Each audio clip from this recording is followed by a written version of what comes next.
ഇവിടെ നിന്ന് ഒരു ഏജൻറ്റ് വഴിയാണ് ആദ്യം ഹോസ്പിറ്റലിലെത്തിയത്. അവിടെ നിന്ന് നേരെ അതായത് ആർമിയിൽ കൊണ്ടുപോയി 1 മാസം ട്രെയിനിങ് കഴിഞ്ഞു. നേരെ യുദ്ധമുഖത്ത് പോയി. അതായത് അപ്പോഴും പോലും അറിയുന്നില്ല യുദ്ധത്തിനാണ് പോണതെന്ന്. എന്നിട്ട് അവിടെ പോയിട്ടാണ് അതായത് അവിടെ പോയി അവസാനത്തെ ട്രെയിനിങ് കഴിഞ്ഞ ശേഷമാണ് യുദ്ധത്തിനാണ് പോകുന്നതെന്ന് മനസ്സിലായത്. ഇവിടുന്ന് പോകുമ്പോൾ എന്ത് ജോലിക്കെന്നാണ് പറഞ്ഞിരുന്നത്? ഇവിടുന്ന് പോകുമ്പോൾ സെക്യൂരിറ്റി ജോലി എന്നാണ് പറഞ്ഞിരുന്നത്. ജസ്റ്റ് സെക്യൂരിറ്റി ആണ് പറഞ്ഞത്. അതൊന്നും ഇവിടെ നിന്ന് ഇന്ത്യയിൽ നിന്ന് എൻ്റെ അടുത്ത് സൈനിക സെക്യൂരിറ്റി ആണെന്ന് പോലും പറഞ്ഞിട്ടില്ല. അവിടെ ചെന്നിട്ടാണ് അറിയുന്നത് ആർമിയിലാണ് സെക്യൂരിറ്റി ആണ്. പക്ഷെ അവിടെ പോയി കബളിക്കപ്പെടുകയാണ് ഉണ്ടായിരുന്നത്. അപ്പോൾ ഇവിടുന്ന് ഏത് മാസമാണ് പോകുന്നത്? ഞാൻ ഇന്ത്യയിൽ നിന്ന് ഒക്ടോബർ 31. പക്ഷെ അപ്പോൾ ആ സമയത്ത് അവിടെ ഓൾറെഡി യുദ്ധം നടക്കുന്ന ഒരു ഇതായിരുന്നല്ലോ. അതെ, പക്ഷേ യുദ്ധം നടക്കുന്നുണ്ടായിരുന്നു. പക്ഷെ നമ്മൾ സെക്യൂരിറ്റി ജോലിക്കല്ലേ പോകണം, നമുക്കറിയത്തില്ലല്ലോ അവിടെ യുദ്ധത്തിലാണ് കൊണ്ടുപോകണമെന്ന്. അപ്പോൾ എത്രയായിരുന്നു അവർ ഇവിടുന്ന് ജോലിക്ക് പോകുമ്പോൾ ഓഫർ ചെയ്ത ഇതൊക്കെ? ഒരു 2 lakhs. താങ്കളുടെ എന്തായിരുന്നു ജോലി? ഇവിടെ എന്തെങ്കിലും ജോലി ചെയ്തിരുന്നോ? അതായത് ചെറിയ ജോലിയൊക്കെ ചെയ്തിട്ടുണ്ടായിരുന്നു. അതിനുശേഷം പിന്നെ ഇങ്ങനെ ഒരു ഓഫർ വന്നതിന് ശേഷമാണ് അവിടെ പോയത്. ഫാമിലിയെ പറ്റിയൊക്കെ ജസ്റ്റ് ഒന്ന് പറയാമോ? ഫാമിലിയുടെ ഒരു ബാക്ക്ഗ്രൗണ്ട്. ഫാമിലിയിൽ നിങ്ങൾ എത്ര മക്കളാണ്? ഫാമിലിയിൽ ഒരു മോൻ, ഒരാണ്, 2 ആണ്, ഒരു പെണ്ണ്, 3 പേരാണുള്ളത്. മൂത്തയാളാണോ? അതെ. ഓക്കെ. അപ്പോൾ അവിടെ എന്തായിരുന്നു പഠിച്ചതൊക്കെ? പഠിച്ചത് +2 ആയിരുന്നു പഠിച്ചത്. അപ്പോൾ അത് കഴിഞ്ഞ് അവിടെ ചെന്ന് കഴിയുമ്പം അതിന് മുന്നേ എന്തെങ്കിലും റഷ്യനോ എന്തെങ്കിലും പഠിച്ചിരുന്നോ? ഇല്ല, എനിക്ക് റഷ്യ അറിയത്തില്ല. പക്ഷേ അവിടെ പോയതിനു ശേഷം റഷ്യൻ ചെറുതായിട്ട് മനസ്സിലായി തുടങ്ങി. കാരണം എന്ന് വെച്ച് കഴിഞ്ഞാൽ 5 മാസം ഞാൻ അവിടെ ഉണ്ടായിരുന്നു. അപ്പോൾ അതൊക്കെ സംസാരിച്ച് നമുക്ക് റഷ്യൻ മനസ്സിലാവും. അതായത് ഒരു രാജ്യത്ത് പോയി കഴിഞ്ഞാൽ അവിടുത്തെ ഭാഷ നമുക്ക് പഠിച്ചെടുക്കാന്നല്ലേ ഉള്ളൂ അവിടെ സംസാരിക്കാൻ. എന്നാലും ഇപ്പം ഇംഗ്ലീഷ് വിഷയം ഉണ്ടായിരുന്നു? ഇംഗ്ലീഷ് റഷ്യൻസിന് അധികവും ഇംഗ്ലീഷ് അറിയത്തില്ല. അപ്പം എങ്ങനെയായിരുന്നു അപ്പോൾ പഠനമൊക്കെ? അപ്പം അവിടെ ചെന്നിട്ട് റഷ്യൻ ആയിട്ട് അവർ പഠിപ്പിക്കുകയോ എന്തെങ്കിലും ചെയ്തോ? ഇല്ല, പഠിപ്പിക്കുകയൊന്നും ചെയ്തില്ല. നമുക്ക് അവർ പറയണ കേട്ടിട്ടാണ് മനസ്സിലാവണം, അല്ലാതെ നമ്മൾ ഒന്നും അറിയത്തില്ലല്ലോ. അപ്പോൾ അവിടെ ചെന്ന് ഒരു ട്രെയിനിങ് സെന്ററിലേക്കാണ് കൊണ്ടുപോകുന്നത്? അതെ. അവിടെ അപ്പോൾ എന്ത് തരം ട്രെയിനിങ് ആണ് കിട്ടിയത്? അതായത് തോക്കുകളെ കുറിച്ചും അതിനെക്കുറിച്ചൊക്കെ എങ്ങനെ ഉപയോഗിക്കണം അതിനെക്കുറിച്ചുള്ള ട്രെയിനിങ് ആണ്. എന്നിട്ട് നിങ്ങളെ ഡിപ്ലോയ് ചെയ്യുന്നത് എപ്പോഴാണ്? 5 മാസത്തിന് ശേഷമാണോ? ഇല്ല.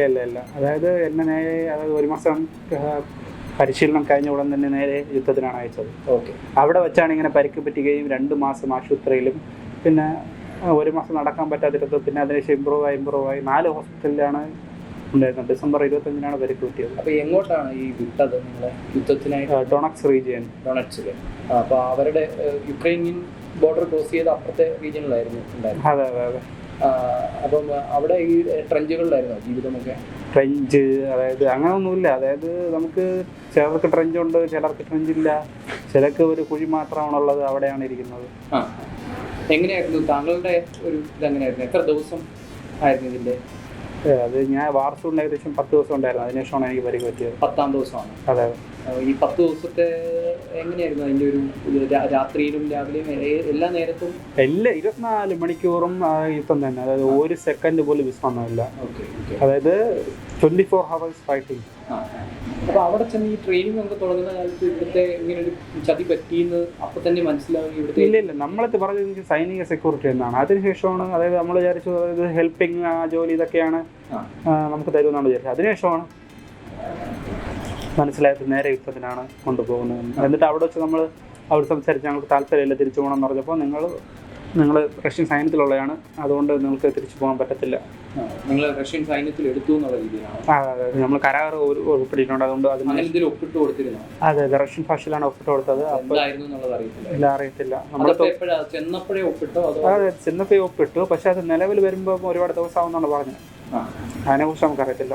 പോയത് ഒപ്പിട്ടായിരുന്നു. എപ്പോഴാണ് പരിക്ക് പറ്റുന്നത്? എപ്പോഴാണ് പരിക്ക് പറ്റുന്നത്? ഡിസംബർ 25 ഏകദേശം ഒരു ഉച്ചയ്ക്ക് 12-1 മണിയായൊക്കെ.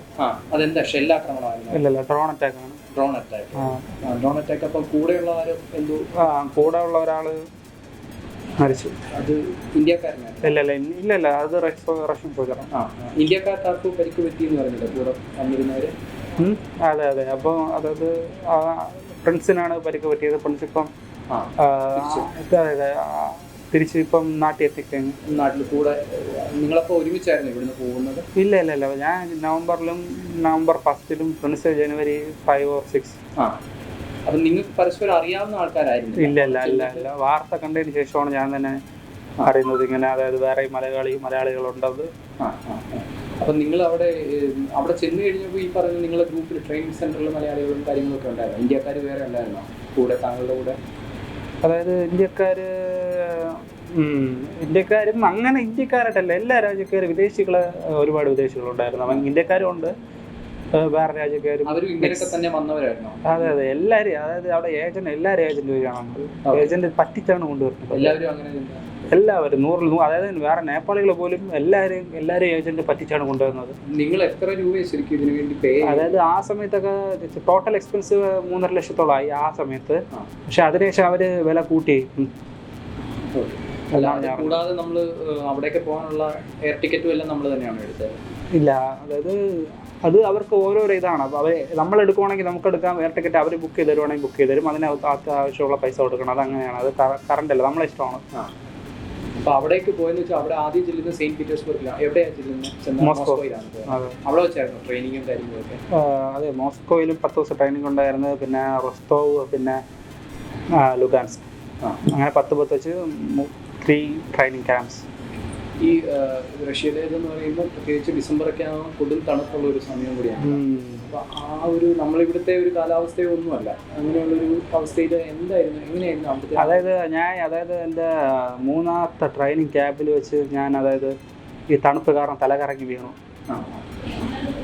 എന്നിട്ട് തലകറങ്ങി വീണു. എന്നിട്ട് അവർ ഒരു മണിക്കൂർ കുറച്ച് ചൂടുവെള്ളമൊക്കെ തന്നു. അങ്ങനെ പിന്നെ കുഴപ്പമില്ലാതായി. പിന്നെ അതിനുശേഷം പിന്നെ ശീലമായിപ്പോയി. 3ാമത്തെ ട്രെയിനിങ് ക്യാമ്പിൽ? അതെ. അതായത് അത് കഴിഞ്ഞ് യുദ്ധം മുന്നണിയിൽ പോയി കഴിയുമ്പോൾ യുദ്ധ മുന്നണിയിൽ പോകുമ്പം ഫുൾ ഫൈറ്റാണ്, മനസ്സിലായോ? ഒരു സെക്കൻഡ് പോലും വിശ്രമമില്ല. ഇവിടെ അതായത് അവിടെ നിന്ന് വെളിയൊച്ചയും വെടിവെക്കും, ഇത് എല്ലാ സൗണ്ടാണ്. അപ്പോൾ അങ്ങനെയൊരു അവസ്ഥയോ കാര്യങ്ങളോ നേരത്തെ അനുഭവിച്ചിട്ടുള്ളതല്ലോ? അപ്പോൾ എങ്ങനെയാണ് രാത്രി ഉറക്കം അങ്ങനത്തെ എല്ലാം പ്രശ്നത്തെ ആകുന്ന ഒരു സിറ്റുവേഷനുണ്ട്? എല്ലാമായിട്ട് ഉറക്കവുമില്ല, ആഹാരവുമില്ല, വെള്ളമില്ല, തോക്കെടുത്ത് വെടിവെക്കുകയും വേണം, എല്ലാമായിട്ട്. എന്ത് പറയാനാണ്, അവിടെ ടോട്ടലി മൈൻഡ് അപ്സെറ്റ്, എന്ത് ചെയ്യണമെന്ന് പോലെ അറിയാത്ത അവസ്ഥ. അപ്പോഴാണ് ഈ ഇങ്ങനെ പരിക്ക് പറ്റി നേരെ ആശുപത്രിയിലാവുന്നത്. ആശുപത്രി പിന്നെ എത്ര ദിവസം കിടന്നത്? ആശുപത്രി ഏകദേശം 2 മാസം, 2 months, 2 മാസം.